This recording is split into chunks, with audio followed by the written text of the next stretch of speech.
નમસ્કાર. આજની ચર્ચામાં આપનું સ્વાગત છે.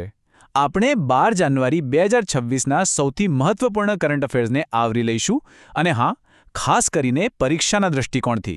એક મુદ્દો MCQ અને પ્રિલિમ્સ માટે ખૂબ જ અગત્યનો બની શકે છે. વધુ સારી રીતે સમજવા માટે આપણે આજના મુદ્દાઓને આ 5 વિભાગોમાં જોઈશું: વિજ્ઞાન અને પર્યાવરણ, નિમણૂક અને પુરસ્કાર, રાષ્ટ્રીય ઘટનાક્રમ, આંતરરાષ્ટ્રીય અને અર્થતંત્ર, અને અંતે મહત્વપૂર્ણ દિવસ. તો ચાલો શરૂઆત કરીએ.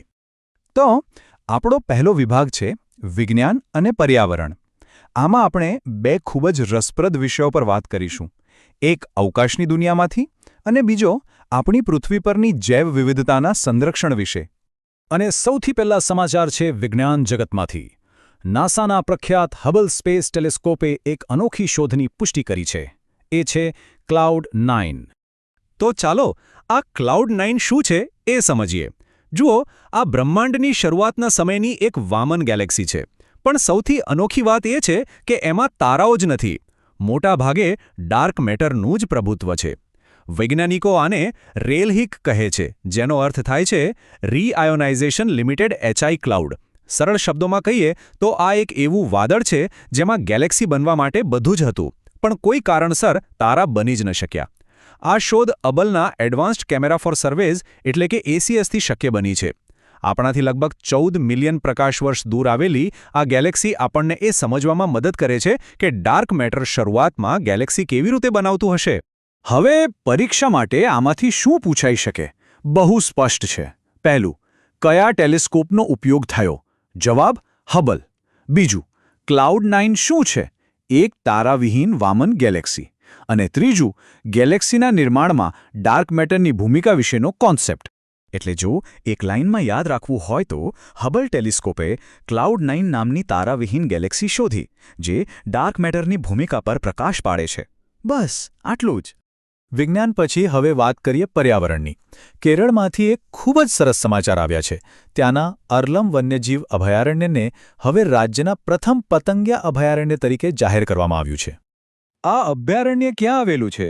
તો એ છે ઉત્તરી કેરળના પશ્ચિમ ઘાટમાં, જે જૈવ વિવિધતાનો ખજાનો છે. અને આને પતંગિયા અભયારણ્ય કેમ બનાવ્યું? કારણ કે અહીં અસંખ્ય પ્રકારની પતંગિયાની પ્રજાતિઓ જોવા મળે છે.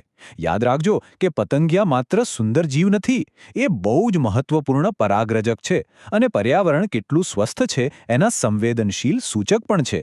આ નિર્ણયનો મુખ્ય હેતુ તેમના કુદરતી નિવાસસ્થાનોનું રક્ષણ કરવું, ઇકો ટુરિઝમને પ્રોત્સાહન આપવું અને સ્થાનિક સમુદાયોને પણ આ સંરક્ષણના કામમાં જોડવાનો છે.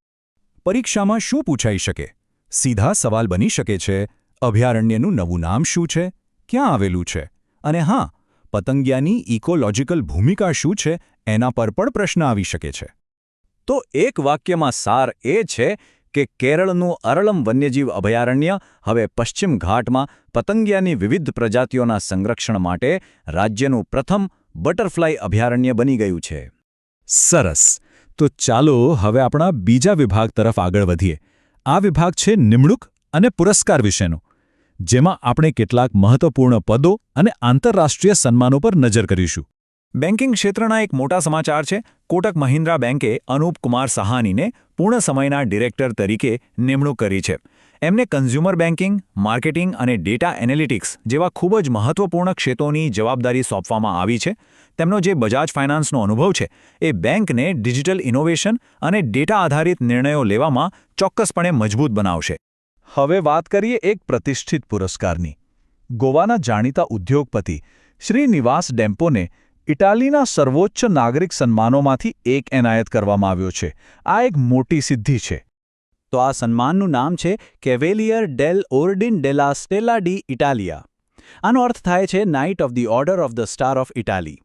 આ ઇટાલીના સૌથી ઉચ્ચ નાગરિક સન્માનોમાંથી એક છે અને તે એવા લોકોને જ અપાય છે જેઓ ઇટાલી સાથેના મૈત્રીપૂર્ણ સંબંધો અને સહકારને પ્રોત્સાહન આપે છે. શ્રીનિવાસ ડેમ્પોને વ્યાપાર અને સંસ્કૃતિ દ્વારા ભારત-ઇટાલીના સંબંધોને મજબૂત બનાવવા માટે આ સન્માન મળ્યું છે. ચાલો હવે આપણે રાષ્ટ્રીય ઘટનાક્રમ તરફ આગળ વધીએ. આ વિભાગમાં આપણે ન્યાયતંત્ર, આંતરિક સુરક્ષા અને શહેરી વિકાસ સાથે જોડાયેલા 3 મુખ્ય સમાચારો જોઈશું. એક ઐતિહાસિક ક્ષણ. જસ્ટિસ રેવતી મોહિતે ડેરે મેઘાલય હાઈકોર્ટના પ્રથમ મહિલા મુખ્ય ન્યાયાધીશ તરીકે શપથ લીધા છે. આ માત્ર એક નિમણૂક નથી, પણ આપણા ઉચ્ચ ન્યાયતંત્રમાં લૈંગિક સમાનતા અને મહિલા પ્રતિનિધિત્વ તરફ એક ખૂબ જ મહત્વપૂર્ણ પગલું છે. અને ખાસ કરીને મેઘાલય જેવા માતૃવંશીય સમાજ માટે તો આ ઘટનાનું વિશેષ મહત્વ છે. હવે આંતરિક સુરક્ષાના વિષય પર આવીએ. તાજેતરમાં નવી દિલ્હીમાં 9મી NCORD બેઠક યોજાઈ, જેની અધ્યક્ષતા કેન્દ્રીય ગૃહમંત્રીએ કરી. NCORDનું પૂરું નામ છે નાર્કો કોઓર્ડિનેશન સેન્ટર. આ એક એવું કેન્દ્રીય પ્લેટફોર્મ છે જે ડ્રગ્સની હેરાફેરી અને તેના દુરુપયોગ સામે લડવા માટે કેન્દ્ર અને રાજ્યોની તમામ એજન્સીઓને એકસાથે લાવે છે. શહેરી વિકાસના ક્ષેત્રમાં એક રસપ્રદ રેન્કિંગ આવ્યું છે. Top cities for women in India એટલે કે TCWI 2025 રેન્કિંગ જાહેર થયું છે અને તેમાં બેંગલુરુ મહિલાઓ માટે ભારતના શ્રેષ્ઠ શહેર તરીકે પ્રથમ ક્રમે આવ્યું છે.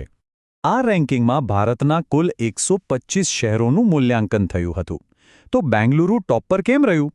કારણ કે તેણે કાર્યસ્થળ પર મહિલાઓનો સમાવેશ, શહેરમાં સુરક્ષા વ્યવસ્થા, કૌશલ્ય વિકાસની તકોની ઉપલબ્ધતા અને કારકિર્દીમાં પ્રગતિ માટેના સપોર્ટ જેવા માપદંડોમાં ખૂબ જ સારો દેખાવ કર્યો છે. ચાલો હવે નજર કરીએ આંતરરાષ્ટ્રીય અને આર્થિક સમાચારો પર. આ આપણા ચોથા વિભાગમાં આપણે એક મહત્વપૂર્ણ વૈશ્વિક બેઠક અને કેટલાક રસપ્રદ આર્થિક અનુમાનોની ચર્ચા કરીશું. અમેરિકાના વોશિંગ્ટન DCમાં G7 દેશોની ક્રિટિકલ મિનરલ્સ પર એક મંત્રી સ્તરીય બેઠક યોજાઈ. ભારત તરફથી કેન્દ્રીય મંત્રી અશ્વિની વૈષ્ણવે તેમાં ભાગ લીધો હતો.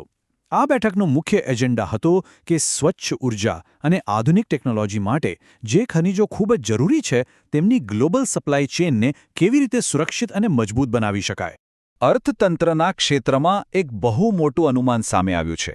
એવું માનવામાં આવે છે કે વર્ષ 2040 સુધીમાં વૈશ્વિક સ્તરે તાંબાની માંગમાં લગભગ 50%નો જંગી વધારો જોવા મળી શકે છે. હવે સવાલ એ છે કે આટલી બધી માંગ કેમ વધશે? તો એના મુખ્ય કારણો છે ભવિષ્યની ટેકનોલોજી, જેમ કે આર્ટિફિશિયલ ઇન્ટેલિજન્સ એટલે કે AI, ઇલેક્ટ્રિક વાહનો અને નવીનીકરણીય ઉર્જા. આ બધા ક્ષેત્રોમાં તાંબાનો બહોળો ઉપયોગ થાય છે અને જેમ જેમ આ ક્ષેત્રો વિકસશે તેમ તેમ તાંબાની માંગ પણ વધશે. અને હવે આપણે આજના વિશ્લેષણના અંતિમ વિભાગ પર આવી ગયા છીએ.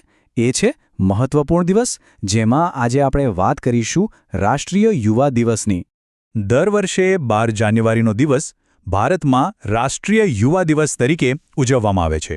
આ દિવસ સ્વામી વિવેકાનંદની જન્મજયંતિની સ્મૃતિમાં ઉજવાય છે. 1984માં ભારત સરકારે આ દિવસને સત્તાવાર રીતે યુવાનોને સમર્પિત કર્યો હતો, જેથી સ્વામીજીના વિચારો અને આદર્શો દેશના યુવાનો માટે પ્રેરણાસ્ત્રોત બની રહે. ચાલો હવે આપણે આજના તમામ મુદ્દાઓનો ઝડપથી સારાંશ જોઈ લઈએ, જેથી પરીક્ષા માટેના સૌથી મહત્વપૂર્ણ પોઈન્ટ્સ યાદ રહી જાય. તો આજના 5 મુખ્ય મુદ્દાઓ આ પ્રમાણે છે. પહેલું, હબલ ટેલિસ્કોપે તારાવિહીન ગેલેક્સી ક્લાઉડ-9 શોધી.